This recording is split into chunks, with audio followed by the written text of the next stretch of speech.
Hello friend, સ્વાગત છે તમારું. આજના વિડીયોમાં આપણે વાત કરવાના છે પ્રધાનમંત્રી ઇન્ટર્નશિપ યોજના 2026 વિશે. પ્રધાનમંત્રી ઇન્ટર્નશિપ યોજના શું છે, આ યોજનાનો લાભ કોણ કોણ લઈ શકે છે, આ યોજના અંતર્ગત તમે દેશની ટોપ કંપનીમાં ઇન્ટર્નશિપ કેવી રીતે મેળવી શકો છો અને સાથે જ તમારા એરિયાની અંદર તમારા અભ્યાસને લગતી કેટલી ઇન્ટર્નશિપ અવેલેબલ છે એ તમે કેવી રીતે વેબસાઇટ પર જઈને ચેક કરી શકો છો તે વિશેની પણ માહિતી તમને આજના વિડીયોમાં આપવાનો છું. જો તમે ચેનલ પર પહેલી વાર આવ્યા હોય તો ચેનલને સબસ્ક્રાઇબ કરી રાખજો. ચલો વિડીયોની શરૂઆત કરીએ. दोस्तों સૌથી પહેલાં વાત કરીએ કે પીએમ ઇન્ટર્નશિપ યોજના શું છે. તો દોસ્તો વાત કરીએ કે જે પણ એવા વિદ્યાર્થીઓ છે જે 10 પાસ છે, 12 પાસ છે, ગ્રેજ્યુએટ છે કે પોસ્ટ ગ્રેજ્યુએટ છે પણ હજુ સુધી તેમને કોઈ પણ જગ્યાએ નોકરી નથી મળી, તો એવા વિદ્યાર્થીઓ માટે સરકાર દ્વારા પીએમ ઇન્ટર્નશિપ યોજનાની શરૂઆત કરવામાં આવી છે કે જેથી તેમને સારી એવી કંપનીમાં ઇન્ટર્નશિપ કરીને અનુભવ મળી શકે અને આગળ એ અનુભવથી તેમને સારી એવી મોટી કંપનીમાં જોબ મળી શકે.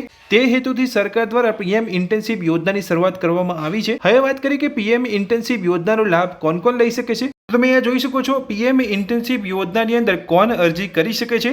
આ યોજનાનો વ્યાપ ઘણો મોટો છે જેથી વિવિધ શૈક્ષણિક સ્તરના યુવાનો તેનો લાભ લઈ શકે છે. તો શૈક્ષણિક લાયકાત તમે અહીંયા જોઈ શકો છો. જો તમે ધોરણ 10 પાસ કરેલું છે, ધોરણ 12 પાસ કરેલું છે, આઈટીઆઈ છો, તમે પોલિટેકનિક ડિપ્લોમા કરેલું છે અથવા ગ્રેજ્યુએટ છો, BA, BSc, BCom, BBA, B.Pharm કે બી કે બીટેક કરેલું છે તો પણ તમે પ્રધાનમંત્રી ઇન્ટર્નશિપ યોજનાનો લાભ લઈ શકો છો. સાથે નીચે તમે અહીંયા જોઈ શકો છો જો તમે અહીંયા ઉચ્ચ શિક્ષણ ધરાવો છો એટલે કે તમે અહીંયા પોસ્ટ ગ્રેજ્યુએશન કરેલું છે, એમએ, એમએસસી, એમકોમ કે એમટેકના વિદ્યાર્થીઓ પણ માર્ગદર્શિકા મુજબ પાત્ર છે. ઓનલાઈન અથવા ઓપન લર્નિંગ દ્વારા ડિગ્રી મેળવનાર પણ આમાં જોડાઈ શકે છે. એટલે અહીંયા જે વિદ્યાર્થીઓ ઓનલાઈન અથવા ઓપન લર્નિંગ દ્વારા ડિગ્રી મેળવી છે તો તે પણ અહીંયા પીએમ ઇન્ટર્નશિપ યોજનાની અંદર જોડાઈ શકે છે અને દેશની ટોપ કંપનીની અંદર ઇન્ટર્નશિપ કરી શકે છે. સાથે લાયકાતની અંદર તમે જોઈ શકો છો તમારી વય મર્યાદા કેટલી હોવી જોઈએ. જો તમે પીએમ ઇન્ટર્નશિપ યોજનાની અંદર એપ્લાય કરી રહ્યા છો તો વય મર્યાદાની અંદર તમારી ઉંમર અહીંયા 18 થી 25 વર્ષની વચ્ચે હોવી જોઈએ જો તમે પીએમ ઇન્ટર્નશિપ યોજનાની અંદર એપ્લાય કરી રહ્યા છો. સાથે તમે નાગરિકતાની અંદર તમે જોઈ શકો છો માત્ર ભારતીય નાગરિકો જ આ યોજનાનો લાભ લઈ શકે છે. તો હવે આપણે આગળ વિડીયોમાં વાત કરીએ કે તમે પીએમ ઇન્ટર્નશિપ યોજનાની અંદર કેવી રીતે ઓનલાઈન એપ્લાય કરી શકો છો અને તમારા એરિયાની અંદર તમારા અભ્યાસને કેટલી ઇન્ટર્નશિપ કંપનીની અંદર અવેલેબલ છે તમે કેવી રીતે ચેક કરી શકો છો. તો પીએમ ઇન્ટર્નશિપ યોજનાની અંદર ઓનલાઈન એપ્લાય કરવા માટે તમારે સૌપ્રથમ તમારા મોબાઈલની અંદર ગૂગલમાં આવવાનું છે અને ગૂગલમાં આવીને તમારે સર્ચ કરવાની છે વેબસાઇટ પીએમ ઇન્ટર્નશિપ. જેવું તમે સર્ચ કરશો નીચે તમે જોઈ શકો છો પીએમ ઇન્ટર્નશિપ એ ગવર્મેન્ટની જ એક ઓફિશિયલ વેબસાઇટ તમને પીએમ ઇન્ટર્નશિપની જોવા મળશે. એ વેબસાઇટ પર તમારે ક્લિક કરવાનું છે. જેવું તમે પીએમ ઇન્ટર્નશિપ સ્કીમ વેબસાઇટ પર ક્લિક કરશો એટલે કંઈક આ પ્રકારનું પેજ તમને જોવા મળશે. હવે માની લો કે તમે 10 પાસ કરેલું છે, 12 પાસ કરેલું છે, ગ્રેજ્યુએટ છો કે પોસ્ટ ગ્રેજ્યુએટ છો તો તમારા અભ્યાસને લગતી તમારા એરિયાની અંદર મતલબ કે તમે ગુજરાતની અંદર રહો છો અને વડોદરા જિલ્લાની અંદર રહો છો કે અમદાવાદની અંદર રહો છો કે સુરતની અંદર રહો છો તો એ એરિયાની અંદર કેટલી ઇન્ટર્નશિપ તમારા અભ્યાસને લગતી અવેલેબલ છે એ તમે આ વેબસાઇટ પર આવીને ચેક કરી શકો છો. તો એ ચેક કરવા માટે અને ઇન્ટર્નશિપની અંદર એપ્લાય કરવા માટે તમારે વેબસાઇટની અંદર નીચે જવાનું છે.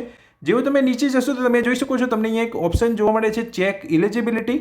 ઇલિજિબિલિટીની અંદર તમે નીચે જોઈ શકો છો 4 બીજા તમને અહીંયા ઓપ્શન જોવા મળે છે જેની અંદર પહેલો ઓપ્શન છે સિલેક્ટ સ્ટેટ. તો તમે ગુજરાતથી છો, હરિયાણાથી છો, યુપીથી છો, એમપીથી છો તો તમે જે પણ સ્ટેટથી હોય તમારે સ્ટેટ પસંદ કરવાનું છે. ત્યાર પછી સિલેક્ટ ડિસ્ટ્રિક્ટ, એ સ્ટેટની અંદર તમે જે પણ ડિસ્ટ્રિક્ટથી હોય તમારે ડિસ્ટ્રિક્ટ પસંદ કરવાનું છે. ત્યાર પછી તમારે સેક્ટર પસંદ કરવાનું છે. માની લો કે તમે બીએસસી કરેલું છે તો તમે કેમિસ્ટ્રીની અંદર જો તમે કરેલું હોય તો તમારે જે પણ તમને સેક્ટર લાગુ પડતું હોય એ સેક્ટર તમારે પસંદ કરવાનું છે. સાથે અહીંયા ફિલ્ડ, તો તમારા અભ્યાસને લઈને તમે જે પણ ફિલ્ડની અંદર કંપનીમાં કામ કરવા માગતા હોય, માની લો કે તમે અહીંયા કોમર્સ કરેલું છે તો તમે એચઆરની અંદર કામ કરવા માગો છો તો તમારે અહીંયા સિલેક્ટ ફિલ્ડની અંદર એચઆર પસંદ કરવાનું છે. જે ઓપ્શન હું તમને અહીંયા પસંદ કરીને બતાવી રહ્યો છું. તો તમે જોઈ શકો છો પહેલું જ આપણે અહીંયા સ્ટેટ પસંદ કરીશું સિલેક્ટ સ્ટેટના ઓપ્શન પર ક્લિક કરીને. તો મેં અહીંયા ગુજરાત પસંદ કરી લીધું છે. તો ગુજરાતની અંદર આપણે અહીંયા ડિસ્ટ્રિક્ટ પસંદ કરીશું. તો ડિસ્ટ્રિક્ટની અંદર આપણે અહીંયા વડોદરા પસંદ કરીશું. તો ડિસ્ટ્રિક્ટ આપણે અહીંયા પસંદ કરી લીધું છે. તો હવે આપણે સિલેક્ટ સેક્ટરના ઓપ્શન પર ક્લિક કરીશું. તો મેં અહીંયા બીએસસી કેમિસ્ટ્રીના અભ્યાસ પ્રમાણે સેક્ટર પસંદ કરી રહ્યો છું. તમારો જે પણ અહીંયા અભ્યાસ હોય એ પ્રમાણે તમારે અહીંયા સેક્ટર પસંદ કરવાનો છે. તો બીએસસી કેમિસ્ટ્રી એટલે કેમિસ્ટ્રી પ્રમાણે હું કેમિકલ ઇન્ડસ્ટ્રી પસંદ કરી રહ્યો છું. તો કેમિકલ ઇન્ડસ્ટ્રી અહીંયા સેક્ટર મેં અહીંયા પસંદ કરી લીધું છે. તો હવે કેમિસ્ટ્રી ઇન્ડસ્ટ્રી પ્રમાણે અહીંયા હું હવે સિલેક્ટ ફિલ્ડના ઓપ્શન પર ક્લિક કરીશ. તો ફિલ્ડની અંદર મેં અહીંયા QA કે QCની અંદર કામ કરવા માગું છું તો એ જ રીતે તમારે અહીંયા ફિલ્ડ પસંદ કરવાની છે. તો જે અહીંયા ક્વોલિટી કંટ્રોલ લખેલું હશે તો હું અહીંયા પસંદ કરીશ. માની લો કે તમે અહીંયા એચઆર પસંદ કરવા માગો છો તો તમે જોઈ શકો છો તો અહીંયા તમને હ્યુમન રિસોર્સનો ઓપ્શન તમને જોવા મળે છે. તમે કોમર્સ કરેલું છે, બીબીએ કે બીકોમ કરેલું છે અને તમે કંપનીની અંદર એચઆરની અંદર ઇન્ટર્નશિપ કરવા માગો છો તો તમારે અહીંયા હ્યુમન રિસોર્સ ઓપ્શન પસંદ કરવાનો છે. પણ અહીંયા કેમિકલ ઇન્ડસ્ટ્રી પસંદ કરી છે અને અહીંયા હું લેબની અંદર કામ કરવા માગું છું, એટલે અહીંયા હું ક્વોલિટી કંટ્રોલ અને ક્વોલિટી એશ્યોરન્સ જે ઓપ્શન છે અહીંયા પસંદ કરું છું. તો આટલી માહિતી તમારે અહીંયા આપવાની છે એલિજિબિલિટી ચેક કરવા માટે કે તમારા વિસ્તારની અંદર કઈ કંપનીની અંદર તમારા અભ્યાસને લઈને ઇન્ટર્નશીપ અવેલેબલ છે. તો આટલી માહિતી ભરી લીધા પછી તમે જેવા નીચે જશો તો તમે જોઈ શકો છો તમારા એરિયાની અંદર જે પણ કંપનીની અંદર તમારા અભ્યાસને લગતી ઇન્ટર્નશીપ અવેલેબલ હશે તમને જોવા મળશે.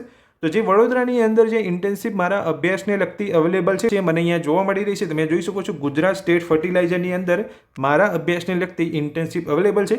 તો ઇન્ટર્નશીપની લગતી વધારે માહિતી જોવા માટે આપણે અહીંયા વ્યૂ ડિટેલ્સના ઓપ્શન પર ક્લિક કરીશું. જેવું તમે વ્યૂ ડિટેલ્સના ઓપ્શન પર ક્લિક કરશો એટલે કે આ પ્રકારનો ઓપ્શન તમને જોવા મળશે. તો અલાઉ ધીસ ટાઈમના ઓપ્શન પર તમારે ક્લિક કરવાનું છે. તો તમે જોઈ શકો છો કંપનીને લગતી માહિતી તમને અહીંયા જોવા મળી રહી છે. તો હવે કંપનીએ ઇન્ટર્નશીપ માટે કઈ કઈ રિક્વાયરમેન્ટ અહીંયા આપી છે તમે જોઈ શકો છો. તો અહીંયા નંબર ઓફ ઓપોર્ચ્યુનિટીઝ કેટલી છે? 5 છે. લોકેશન કયું? વડોદરા, ગુજરાત છે. અહીંયા તમે જોઈ શકો છો એપ્લિકેશન સ્ટાર્ટ ડેટ કઈ છે? તો અહીંયા તમે જોઈ શકો છો ફોર્મ ભરવાના સ્ટાર્ટ થયા છે 21 એપ્રિલ 2026થી અને હું અહીંયા 20 મે 2026 સુધી ઇન્ટર્નશીપ માટે એપ્લાય કરી શકું છું. તો ઇન્ટર્નશીપની અંદર એપ્લાય કરવાની જે છેલ્લી તારીખ છે 20 મે છે. તો દરેક કંપનીની અહીંયા સ્ટાર્ટ ડેટ ને એન્ડ ડેટ અલગ અલગ હોય છે. એટલે જે પણ તમને અહીંયા કંપની જોવા મળે તેની અંદર તમારે ડેટ ચેક કરી લેવાની છે અને એ ડેટ પહેલાં તમારે ઇન્ટર્નશીપ માટે એપ્લાય કરી લેવાનું છે. તો અહીંયા ડેટ તમને જોવા મળી રહી છે અને તમે જોઈ શકો છો ડ્યુરેશન ઓફ ઇન્ટર્નશીપ કેટલા મહિનાની રહેશે? તો 6 મહિનાની રહેશે.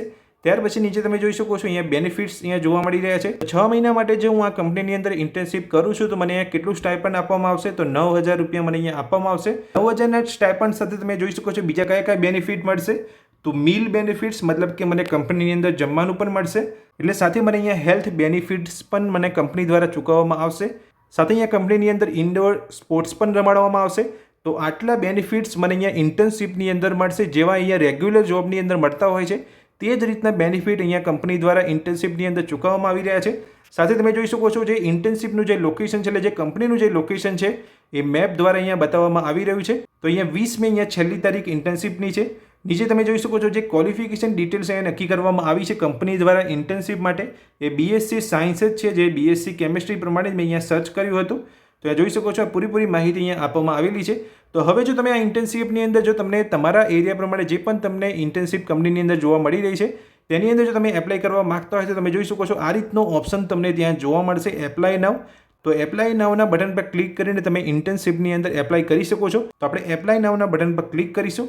તો are you sure you want to apply for the internship? તો આપણે યસ બટન પર ક્લિક કરીશું. જેવું તમે યસ બટન પર ક્લિક કરશો એટલે કે આ પ્રકારનું લોગિન પેજ તમને જોવા મળશે. હવે જો તમે આ વેબસાઇટ પર પહેલી વાર આવ્યા છો, તમે રજિસ્ટ્રેશન નથી કર્યું તો તમારે રજિસ્ટ્રેશન કરવું પડશે. તો વેબસાઇટ પર રજિસ્ટ્રેશન કરવા માટે નીચે તમે જોઈ શકો છો અહીંયા ન્યૂ યુઝર અને રજિસ્ટર નામનો ઓપ્શન તમને જોવા મળે છે. એ ઓપ્શન પર તમારે ક્લિક કરવાનું રહેશે. તમારા નામની લગતી, એડ્રેસને લગતી, તમારા એજ્યુકેશનને લગતી દરેક માહિતી તમારે આપવાની રહેશે અને તમારે રજિસ્ટ્રેશન કરવાનું રહેશે. રજિસ્ટ્રેશન કર્યા પછી તમે ડાયરેક્ટ જ એપ્લાય નાઉના બટન પર ક્લિક કરી અને કંપનીની અંદર ઇન્ટર્નશીપ માટે એપ્લાય કરી શકો છો. તો દોસ્તો આ વિડીયોમાં મેં તમને માહિતી આપી કે પ્રધાનમંત્રી ઇન્ટર્નશીપ યોજના શું છે, તેનો લાભ કોણ લઈ શકે છે અને તમે કેવી રીતે વેબસાઇટ પર જઈને તમારા અભ્યાસની લગતી અને તમારા એરિયાની અંદર કેટલી ઇન્ટર્નશીપ અવેલેબલ છે એ તમે ચેક કરી શકો છો. તો માહિતી તમને ગમી હોય તો વિડીયોને લાઇક કરજો. આ જ રીતની માહિતી મેળવવા માટે ચેનલને સબસ્ક્રાઇબ કરી રાખજો.